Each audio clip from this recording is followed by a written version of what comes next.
जो हमसे जलते हैं उन्हें जलाकर राख कर देंगे, जो हमसे जलते हैं उन्हें जलाकर राख कर देंगे।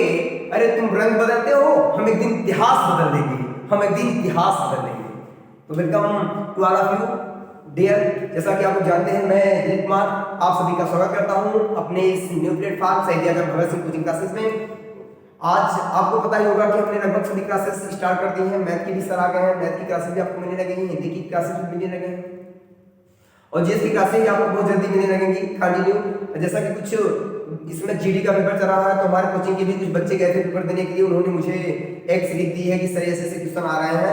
लगभग जो हमने पढ़ाया था वो सारे के सारे क्वेश्चन आ रहे हैं। जिन बच्चों ने मुझे स्लिप दिया है उसका कुछ क्वेश्चन है तो मैं आपके सामने रखना चाहूँगा, कुछ सोल्यूशन करना चाहूँगा, ताकि आगामी जिन बच्चों का भी पेपर है हाल फिलहाल में, ताकि वो लोग भी बेहतरीन तैयारी हो सके और वो इन चैप्टरों को पढ़ के ही आएंगे। क्योंकि अक्सर इन चैप्टरों से देखा जा रहा है 2 से 3 क्वेश्चन आ रहे हैं, लगभग हर चैप्टर से 2 क्वेश्चन आ रहे हैं। और मैंने जितनी भी लगभग चीजें जो पढ़ाई थी आप लोगों को जीडी के दृष्टिकोण से, लगभग सभी क्वेश्चन आ रहे हैं। मुझे खुशी होती है जब कोई मेरा बच्चा, जो मेरे कोचिंग में यहाँ पढ़ने वाले मेरे भाई बहन जो लोग हैं, वो जाते हैं और पेपर देकर आते हैं, कहते हैं सर हमने लगभग 15 से 18 क्वेश्चन जीएस को टच कर लिया। भाई आप लोग जानते हैं कि जीएस जो है अथाह है, जिसकी कोई सीमा नहीं है कि जीएस हम कितना भी पढ़ेंगे वो कम ही पड़ जाती है। फिर भी हमारे बच्चे इतना करके आ रहे हैं, हमारे कोचिंग के हमारे भाई बहन इतना करके आ रहे हैं, तो मुझे गर्व है उन पर और मुझे खुद पर गर्व है कि मैंने जो पढ़ा वो फंस रहा है। आइए मैं थोड़ा सा सोल्यूशन करवाता हूँ, देखता हूँ कौन कौन से पेपर में कहाँ से क्वेश्चन आए हैं। तो लगभग मुझे लिख लिख के जो लोगों ने दिया है, इसमें बहुत सारे अच्छे अच्छे क्वेश्चन आए हैं। आप जानते हैं इसमें क्वेश्चन आया है, इसमें आंध्र प्रदेश का गठन कब हुआ था? आप सभी जानते हैं कब हुआ था। आंध्र प्रदेश, कौन सा प्रदेश? आंध्र प्रदेश का गठन जो है आप जानते हैं 1953 में हुआ था, 1953 में। और भाषा के आधार पर गठित होने वाला पहला राज्य भी कौन सा था भैया? तो वो भी कौन सा था? आंध्रा ही था। कौन था? आंध्रा, यानी कि आंध्र प्रदेश ही था। कहते हैं राष्ट्रपति का क्षमादान की जो शक्ति है, आप सभी जानते हैं 72 में आर्टिकल 72 में कहा गया है राष्ट्रपति महोदय को क्षमादान की शक्ति दी गई है। यदि किसी भी व्यक्ति को कोई सजा होती है, यदि फांसी की सजा हो जाती है, तो भारत में ऐसा कोई भी व्यक्ति नहीं है जो उनकी सजा को माफ कर सके। अगर उनकी सजा को कोई माफ कर सकता है तो वह है राष्ट्रपति, और वो भी उनकी क्षमादान की शक्ति किसके तहत? 72 के तहत। इसकी बहुत सारी कहानियां हैं। राष्ट्रपति कई लघुकरण कर सकता है, उसके बाद उसको जो है मतलब कि छोटा तो कर ही सकता है, साथ साथ उसको परिवर्तन भी कर सकता है, किसी दूसरे सजा में परिवर्तित कर सकता है। बहुत सारी चीजें हैं। जब मैं आपको राष्ट्रपति का चैप्टर पढ़ाऊंगा तो विधिवत तरीके से पढ़ाऊंगा। आपको अब कहीं कोई प्लेटफॉर्म खोलने की जरूरत नहीं है। शहीद आजम भगत सिंह में मैं आपको संपूर्ण जीएस पढ़ाऊंगा, कहीं से कोई और पढ़ने की जरूरत आपको नहीं है। संपूर्ण जीएस पढ़ाऊंगा, जो पढ़ाऊंगा वही फंसेगा, गारंटी है मेरी। और आप थोड़ा सा सपोर्ट करिएगा, चैनल को लाइक सब्सक्राइब करिए, अपने भाइयों में शेयर करिए, ताकि सबको इसका फायदा हो सके। मैं बहुत जल्दी संपूर्ण सिलेबस का एक एक टॉपिक वाइज से आपके सामने रखने वाला हूँ। आइए दूसरा क्वेश्चन देखते हैं क्या था। दूसरा क्वेश्चन था तमिलनाडु में जो वर्षा होती है, कौन सी वर्षा होती है? आपको पता होगा कि ये जो भारत के हमारे तटीय राज्य हैं, यहाँ से शुरू होते हैं। ये गुजरात है, उसके बाद यहाँ महाराष्ट्र होता है, आपको पता ही होगा। महाराष्ट्र के बाद गोवा होता है, गोवा के बाद कर्नाटक, केरल, तमिलनाडु, आंध्रा, उड़ीसा, पश्चिम बंगाल, आपको पता होगा ये हमारे तटीय राज्य होते हैं। तो जो ये तमिलनाडु आपको दिखाई दे रहा है, तमिलनाडु में जो वर्षा होती है इसे कहते हैं लौटते मानसून की वर्षा कहते हैं, या ऐसे यहीं पर शाम 4 बजे की वर्षा भी होती है, आपको पता होगा। और यहीं पर मानसूनी वर्षा उसको कहते हैं, जो वर्षाएं होती हैं। अब आपके ऑप्शन में जो भी क्वेश्चन रहा होगा आप उसको देख लीजिएगा, चाहे लौटते मानसून की वर्षा हो, चाहे मानसूनी वर्षा हो, चाहे शाम 4 बजे की वर्षा हो, ये सारी वर्षाएं तमिलनाडु में ही होती है। नेक्स्ट है कथकली। कथकली कहाँ का नृत्य है? तो आपको पता होगा कथकली कहाँ का नृत्य है। तो सब बच्चों वाले क्वेश्चन है कि गुजरात में चुनाव होने से पहले वहां के सीएम कौन थे? जो अभी है वही पहले भी थे। करा उप चुनाव आयुक्त कौन थे?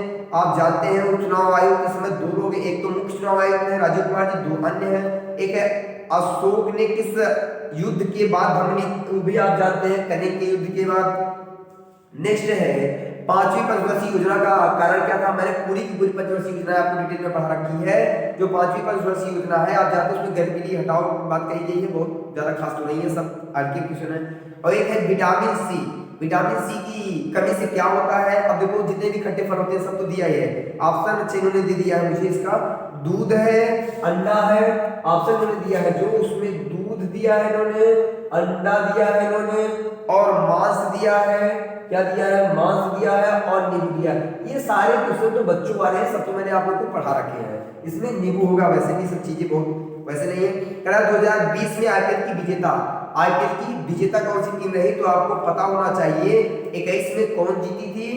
21 में जो विजेता रही थी वो चेन्नई सुपर किंग रही थी। 20 में जो है मुंबई, कौन सी रही, मुंबई रही। अब इसको देख लीजिएगा, ट्यूशन खेल से भी आते हैं, तो टॉपिक उन्होंने डाला था। जनसंख्या घनत्व जो है कितना था भारत का, तो आप जानते हैं 382 है भारत का जनसंख्या घनत्व। मैंने आपको उत्तर प्रदेश के सभी चीजें लगभग पढ़ा रखी है। ये एक लोगों ने दिया था, दूसरा जो दिए हैं उनका देख लेते हैं थोड़ा सा। इन्होंने क्या कहा है, इन्होंने कहा सोनपुर का मेला कहाँ रखता है, बिहार में रखता है। मैंने आपको पढ़ा रखा है कहाँ रखता है, बिहार में रखता है। बाकी सभी जो लोक नृत्य शास्त्री जो हर शिफ्ट में आ रहे हैं, मैंने ये भी आपको पढ़ा रखा है। सांची का स्तूप का निर्माण जो है अशोक के समय में अशोक ने करवाया था। आप जानते हैं एमपी में विद्रोह की सूची में उसको भी शामिल किया गया है। मीनाक्षी मंदिर जो है आप जानते हैं, जितने भी ऐसे मंदिर आते हैं वो सब के सब जो आते हैं वो सब दक्षिण भारत के मंदिर होते हैं। कहाँ के होते हैं, दक्षिण भारत के। और ये कहाँ है, तमिलनाडु में स्थित है। नेक्स्ट गरीबी हटाओ, तो फिर वही आ गया क्वेश्चन, इस शिफ्ट में भी वही आया है। गरीबी हटाओ का भी मैंने आपको बताया, उस शिफ्ट में जो पूछा गया था वही शिफ्ट में भी पूछा गया क्वेश्चन है। गरीबी हटाओ जो है अनुच्छेद कौन सा है, ये पंचवर्षीय योजना कौन सी है, तो 5वीं उसमें थी। उसमें 5वीं पंचवर्षीय देके पूछा था क्या कहा गया, इसमें वो आंसर देके क्वेश्चन पूछा गया, बात कुछ दोनों वही। गो के मुख्यमंत्री कौन बने, मार्च जो पहले थे एतवार में वही बन चुके हैं। त्रिपुरा के भी वही है। कह रहा है कि राष्ट्रगीत और राष्ट्रगान का पालन जो है वो किसमें निहित है, तो मैंने आपको बताया फंडामेंटल ड्यूटीज में। किसमें है, फंडामेंटल ड्यूटीज मतलब मौलिक कर्तव्य। नेक्स्ट है प्रार्थना समाज की स्थापना मुंबई में कब हुई थी। आप सभी को पता होगा कि 1867 ईस्वी में, 1867 ईस्वी में प्रार्थना समाज की स्थापना हुई थी। ये याद रखिएगा, बृहस्पति में पूछा गया, जो आपका क्लास में 28 की तरह बताते हैं। हाँ, ये आपका है बृहस्पति समाज और ये है आपका क्या, प्रार्थना समाज है। नेक्स्ट है करा भारतीय राष्ट्रीय सर्वेक्षण के अनुसार भारत की साक्षरता 2022 में कितनी % की। मैं आपको इसको पढ़ा चुका हूँ, पूरा का पूरा का क्वेश्चन है। अगर आप लोग जो लोग भी जुड़े नहीं होंगे वो लोग इसमें जुड़ जाएंगे। अभी धीरे धीरे करंट अफेयर का भी शुरू करने वाला हूँ मैं। लगभग 7.7 या 7.6 के करीब में साक्षरता में जितना पढ़ा हूँ लगभग चीज है, मैं सबको पढ़ा चुका हूँ। कार्बोहाइड्रेट वसा प्रोटीन का जो अंतिम रूप से पाचन होता है वो छोटी आंत में होता है, शीर्षाग्र भाग में एलियम कहते हैं, उसको अंग्रेजी में एलियम कहते हैं। नेक्स्ट है भारतीय हॉकी टीम के पहले कैप्टन कौन थे। आप जानते हैं एक सिंह साहब थे, उनका नाम मुझे भी याद नहीं आ रहा, लेकिन सिंह साहब थे, सरदारी थे, उनको ही भारतीय हॉकी टीम का पहला कैप्टन बनाया गया था। नेक्स्ट है सोलर सिल्क बनाने के लिए किस तत्व का उपयोग करते हैं, सिलिकॉन का उपयोग करते हैं भैया, सिलिकॉन, जिसे अर्धचालक कहते हैं। सिलिकॉन जरिए से अर्धचालक करते हैं। कह रहा है कि बाकी ये आपके जीएस की 15 क्वेश्चन उन्होंने मुझे दिए हैं और लगभग वही 12 से 15 क्वेश्चन उन्होंने भी मुझे दिया था। बताइए इसमें क्या हार्ड था, जीडी में क्या हार्ड है, मुझे तो लगता कुछ हार्ड है। सारे पेपर अच्छे आ रहे हैं, जिनका पेपर है वो बिना कुछ टेंशन लिए, बिना कुछ सोचे समझे आराम से इधर से पेपर में जाके आराम से करके आएंगे, बहुत ज़्यादा टेंशन लेने की जरूरत नहीं है। और जो उनका पेपर अभी आगामी है उनको मैं सूचित कर देना चाहता हूँ कि लगभग ये जो चैप्टर अभी इन लोगों ने बताया है, इन लोगों की दृष्टि जिन चैप्टरों को उन्होंने बताया है, अगर उस हिसाब से मैं बताऊं तो आपको क्या क्या पढ़ के जाना है इस समय। देखिए स्पोर्ट तो आपको पढ़ के जाना होगा, स्पोर्ट जिसे आप स्पोर्ट्स में जिसे आप कहते हैं खेल तो भी आपको पढ़ के जाना है। मैंने पूरा विधिवत डिटेल में जो हम लोगों ने जीडी की बैच पढ़ी थी पूरा छपवा रखा है, आप उसको आराम से इत्मीनान से पढ़ के जाए, आपका वहां से लगभग 1 से 2 क्वेश्चन आ रहा है। और दूसरा इसमें देखा जाए तो भैया देखिए सीएम से क्वेश्चन आ रहा है, जो सीएम हो गए हैं, सीएम और गवर्नर जो हो गए हैं, मतलब मुख्यमंत्री राज्यपाल से क्वेश्चन आ रहे हैं। उसके बाद अगर देखा जाए अच्छा क्वेश्चन और आया था इसमें भारत केंद्रीय बैंक आरबीआई है, बैंकिंग से क्वेश्चन आ रहे हैं। 1-2 क्वेश्चन कभी कभी किस आज से पढ़ने जा रहे हैं, किसी से बैंक से क्वेश्चन उठा देना है, फिर आप पढ़ के जाए, बहुत ज्यादा विशेष कुछ है नहीं इसमें। और क्या है भैया स्थापना से क्वेश्चन देखो इसमें आ रहा, मुंबई की प्रार्थना समाज उसने पूछा था, इनके बारे में उन्होंने क्या पूछा था, इनके पूछा था कि तमिलनाडु की स्थापना कब हुई, तो स्थापनाएं जो हुई है लगभग आप हर स्थापना से कुछ इसमें आ रहा है, आप जो भी स्थापना है उससे पढ़ के जाएंगे। और क्या भैया एक वेरी मोस्ट इंपॉर्टेंट, उसका नाम है पंचवर्षीय योजना। पंचवर्षीय योजना जितने भी एग्जाम हो रहे सब में पंचवर्षीय योजना आ रही है, आप लोग पंचवर्षीय योजना पढ़ के जरूर जाएंगे। और एक उससे भी इंपॉर्टेंट जिसका नाम है जनगणना, जिसका नाम है जनगणना। जनगणना आप लोग पढ़ के जरूर जाएंगे। जनगणना पंचवर्षीय योजना से आपको 2-2 क्वेश्चन मिलने वाले हैं, स्पोर्ट्स से मिलने वाले हैं, सीएम गवर्नर से, बैंक से, और जितनी भी चीजें स्थापित की गई है उससे आपको क्वेश्चन मिलने वाले हैं। और अनुच्छेद तो बिल्कुल मत छोड़िएगा, मैंने जितने अनुच्छेद पढ़ाए हैं आप उसको पढ़ के जाएंगे, अनुच्छेद से आपको क्वेश्चन मिल रहे हैं। और विटामिन से, बायोलॉजी में विटामिन से भी क्वेश्चन आ रहा है, विटामिन देखिए बहुत बड़ी बात नहीं है। उसके बाद और क्या क्वेश्चन है, लगभग इतने क्वेश्चन अभी यहाँ तक दर्ज किए गए हैं, मतलब जो इन लोगों ने मुझे बताया है।